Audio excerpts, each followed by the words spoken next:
Heeramandi web সিরিজের ব্যাপারে তোমরা প্রত্যেকেই জানো। তো এখানকার মধ্যে আমার কিন্তু সোনাক্ষী সিনহার এই লুকটা ভীষণ সুন্দর লেগেছে। তো চলো আজকে এই লুকটা ক্রিয়েট করা যাক। বাই দ্য ওয়ে গাইজ, আমার কিন্তু ব্ল্যাক কালারটা ভীষণ প্রিয়, মানে বলতে পারো সবকটা কালারের মধ্যে কালো রঙটাই আমার খুব ভালো লাগে। তো সেই জন্যই আর কি আমি এই লুকটা ক্রিয়েট করবো। হীরামান্ডিতে ওয়েব সিরিজে কিন্তু অনেক কটা লুক ছিল, তার মধ্যে আমার এটাই ভালো লেগেছে, তার কারণটাও তোমাদের জানিয়ে দিলাম। আর তো চলো এখন দেখো লুকটা কতটা আমি রিক্রিয়েট করতে পেরেছি কি পারিনি। আর আমার কাছে কিন্তু ড্রেস আপটা মোটামুটি ছিল, সেম ধরনেরই বলতে পারো, সিমিলার, সেম বলা চলে না। আমি যতটা পেরেছি চেষ্টা করেছি। আমি না ফার্স্ট টাইম এরকম একটা লুক ক্রিয়েট করছি, মানে এর আগে তোমরা আমার যত ভিডিওস দেখেছো মেকআপের বলো কিংবা নর্মাল বলো, এরকম লুক একটাও দেখোনি, কারণ আমি কোনোদিনও। তো সবার প্রথমেই আমি লুকটা ক্রিয়েট করার জন্য স্কিনটাকে প্রিপেয়ার করে নিয়েছি, আর তারপরে আমি চলে গেছি সোজা আইব্রোর দিকে। আইব্রোটা সুন্দর করে যদি না করা হয় তাহলে কিন্তু একদমই মেকআপে মানায় না, যে কোনো মেকআপের ক্ষেত্রে তাই হয়। তো সেই জন্য আমি সুন্দর করে আগে আইব্রোটা এঁকে নিলাম, দেন তারপর চলো এখন আই মেকআপটা কমপ্লিট করব। আই মেকআপটা করতে গিয়ে আমি না বুঝতে পারছিলাম না কেমন আই মেকআপ করবো, বিকজ এখানে কিন্তু আইয়ের লুকটা একদমই দেখা যাচ্ছিল না, আর আমি সেরকম কোনো পিক পাইনি যেটাতে আর কি আই লুকটা ভালো করে সুন্দর করে দেখা যাবে।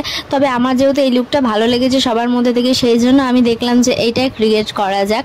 আর দেখো আমি এখানে ব্ল্যাক শ্যাডো দিয়েই করছি, কারণ আইল্যাশে দেখলাম যে অনেকটা ব্ল্যাক ব্ল্যাক টাইপের কিছু একটা করা ছিল, হয়তো মেকআপটা আমার সঠিক জানা নেই, কারণ আমি একদমই ছবিতে সেটা বুঝতে পারিনি আর দেখতেও পারিনি। আমার মনের মতো করে আমি করেছি। ব্ল্যাক ড্রেসের সাথে কিন্তু স্মোকি আই বেশ ভালোই যাচ্ছিল।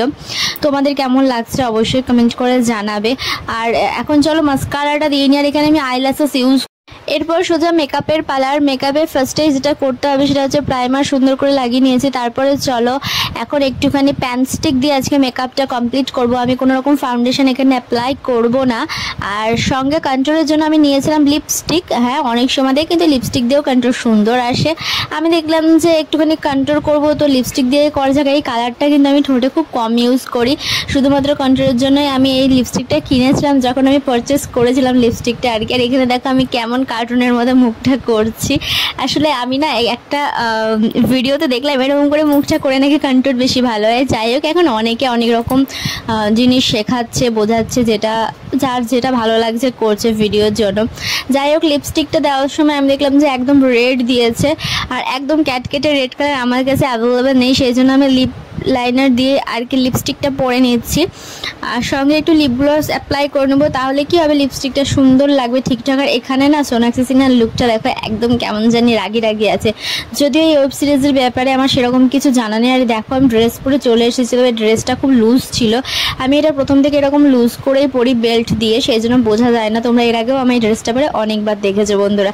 যাই হোক, হেয়ার স্টাইলটা আমি নেক্সট ভিডিওতে দেখাবো। বাদ বাকি দেখো কমপ্লিট করে ফেলেছি। আর দেখো আমি না নাকেটা পায়ের তোড়া দিয়ে করেছিলাম, কারণ আমি কিছু পারছিলাম না। আর আমার যে হেয়ারের ফুলটা দেখছি সেটা কিন্তু রোজ না, মানে গোলাপ নয়, ওটা একটা গজরা ছিল, সেটাকে আমি ওইভাবে করে আর কি দিয়েছি লুকটা সেম করার জন্য। তো তোমরা জানাও ভিডিও করে যে কতটা আমি জিতেছি, কতটা আমি হেরেছি, কতটা পাস করেছি, কতটা ফেল করেছি।